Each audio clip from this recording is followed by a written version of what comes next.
This video assumes that the Imprex FrameLink card has been installed in the system computer, together with the corresponding software drivers.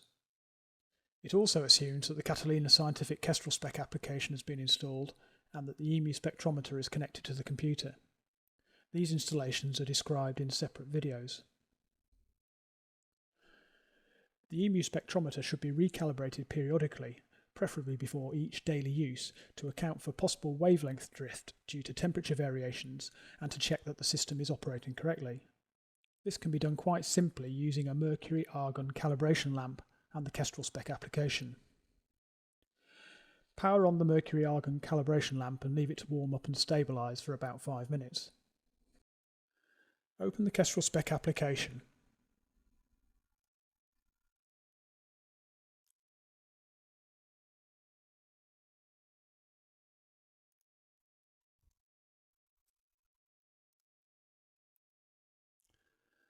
Configure the application parameters as follows.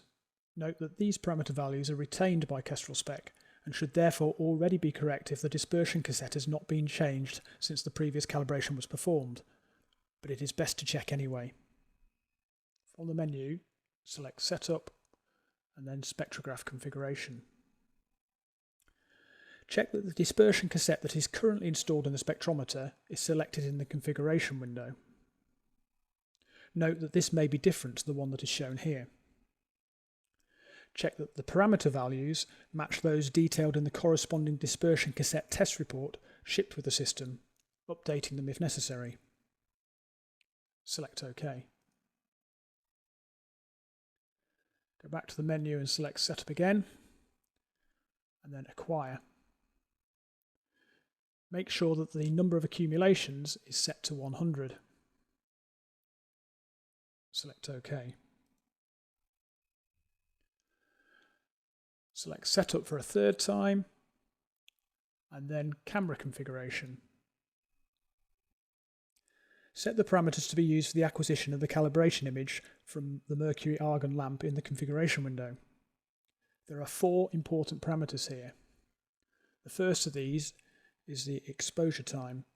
This should be selected such that the maximum intensity of an image pixel is close to but less than the saturation value of 55,000.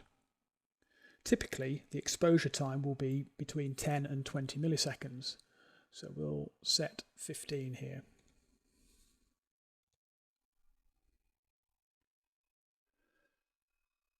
The acquisition mode should be set to accumulate. The gain should be set to 2100,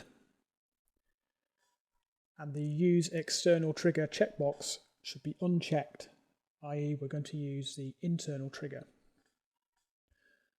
Select OK. Once these parameters have been configured, acquire a background curve.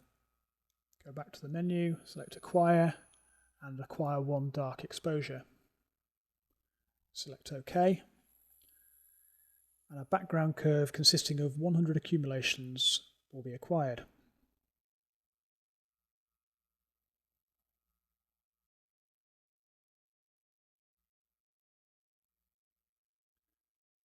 Select Yes in the displayed dialog, and then OK.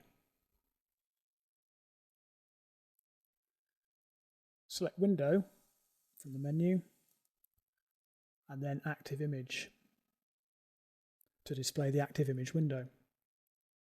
Then acquire a background image. Note that a background image can only be acquired once a background curve has been acquired and the active image is selected. So we go back and select Acquire, acquire one dark exposure, select OK, and a background image will be acquired, again consisting of 100 accumulations.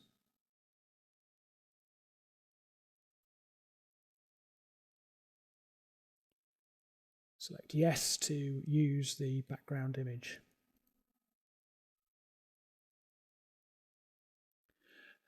Now we're ready to acquire the calibration image. So we connect the mercury-argon calibration lamp to the SMA entrance port on the EMU spectrometer using the optical fibre provided.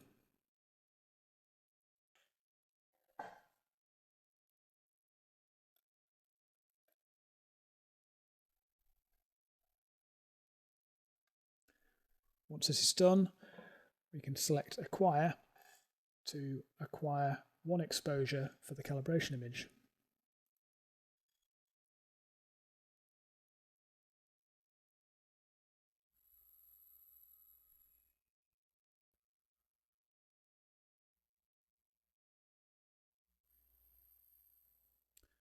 And the calibration image is displayed.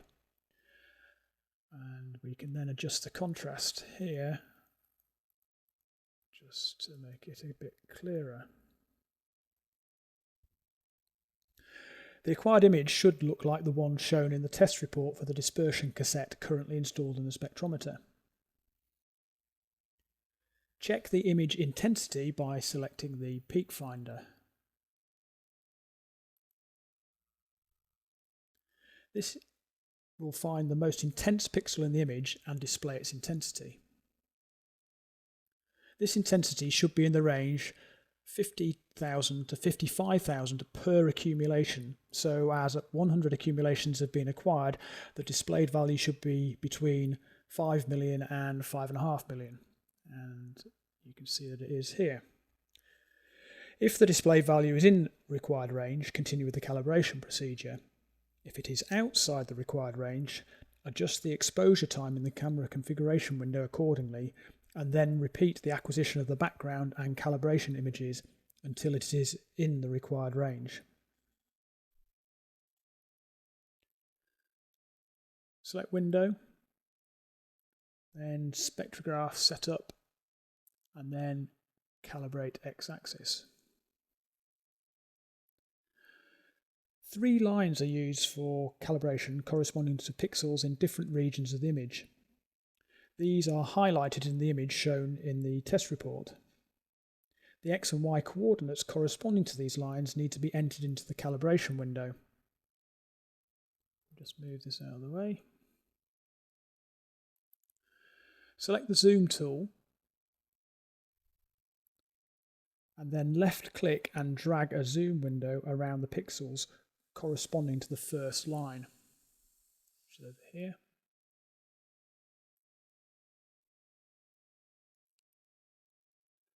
The coordinates of the most intense pixel will be displayed. If for any reason the coordinates are not displayed, select the Peak Finder button. Copy the X and Y values into the corresponding table cells in the calibration window. So we're doing peak 1, got 209.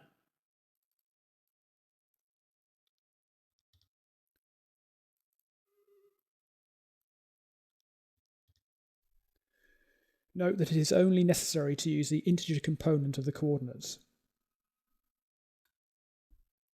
When this is done, right-click on the image to go back to the full display. Then we repeat this process for the second line, which is this one. Reduce the contrast slightly again. And we've got 664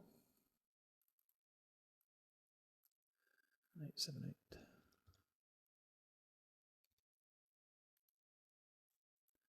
And then this repeat for the third line.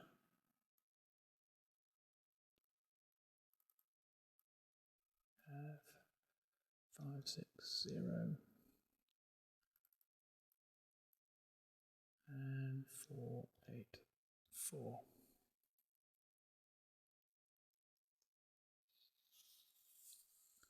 Select Calibrate X-axis and wait for the calibration to complete. When it is complete, select OK. That's the actual calibration done, but we now need to check it. Select Window, Spectrograph Setup, and then Image to Curve. In the configuration window that's now displayed, we need to make sure that the step value is set as shown here to 0.0005 nanometers. The number of rows is set to 4, and that all these checkboxes here are unchecked. This should be done automatically, but again, it's best to check.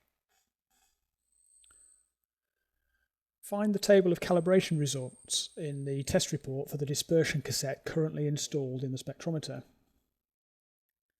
Ideally, the values of actual wavelength and full width half maximum for each of the peaks listed in the table should be checked against the calibrated spectrum. The first peak to be checked is at approximately 253 nanometers. So we set the start value of the wavelength range to 250 and the end wavelength to be 260 to generate a spectrum that includes this line. Select process and then copy image to curve. And then if we press the select auto scale X and Y button, we can get a display of the specified wavelength range. Select the peak finder button. The most intense peak in the displayed range will be marked and a window displayed showing the parameters associated with it. Compare the wavelength of the peak centroid, this value here, with the actual wavelength listed in the table of calibration results. The maximum difference between these values should be of the same order of magnitude as the corresponding difference value listed in the table of calibration results. Also compare the full width half maximum value for the identified peak with the value listed in the table of calibration results. These values should also be the same, but can be different by a factor of 2 or occasionally 4. Change the values of start and end wavelengths in the configuration window to specify a new region of the spectrum to display. If the wavelengths of the peaks listed in the table of calibration results are reasonably close together, it is possible to specify a range that includes more than one peak. For example, for the dispersion cassette used in this video, the next two peaks listed in the table of calibration results are at approximately 296 nanometers and 312 nanometers. So if we set a start wavelength of 295 and an end wavelength of 315 nanometers,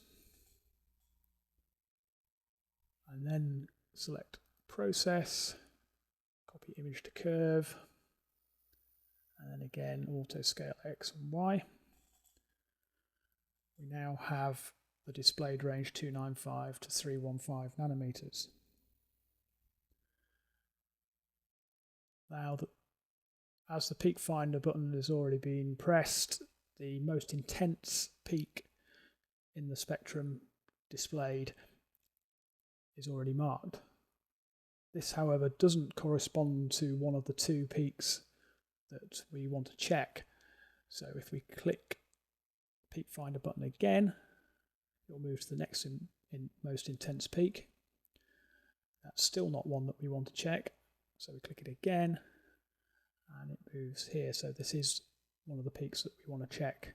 It's the one that's at approximately 312.5 nanometers. So again, we check the value displayed here with the table of calibration results for both the wavelength and the full width half maximum. And then we can move on by pressing the peak finder again to find the next most intense peak, which again is one that we do want to check. And we check the wavelength and the full width half maximum for that peak.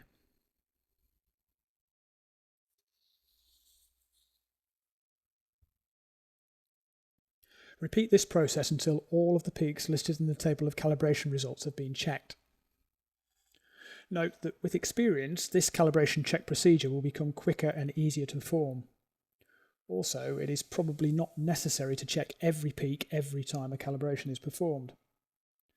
By checking a number of peaks across the full wavelength range, it should quickly become obvious whether there is an issue with the calibration. It is unlikely that the parameter values for all peaks will match exactly with those listed in the table of calibration results, but the values for the vast majority of peaks should be within the limits described. If in any doubt about the calibration validity, contact APL for further advice. Once the calibration has been completed and checked, the calibration image and parameters can be saved if required. Note that these files are only required if the data acquired using the current calibration needs to be retrieved and further manipulated at a later date. This is not generally necessary. To save the calibration image, select Window and then Active Image. That redisplays the image. Then select File and Save Current Image. Use the file browser to select a suitable folder for the calibration image and name the image file appropriately. For example, we can use the HGAR to signify the calibration lamp used, UV3 for the cassette, and we'll change the date to today's date, and then press save. To save the calibration configuration parameters, select File, Archive EMU Setup, and then Archive Current Setup. The current setup parameters will be displayed. And simply select Archive. These parameters are archived to a specific folder for Kestrel spec, so we don't want to change that, but again we can name the file in a similar way, use the same format and put today's date and press save. Finally, the Kestrel spec initialization file should be updated so that the correct parameters are loaded automatically when the application is started. To do this, select File and then Update INI file. The EMU calibration is now complete.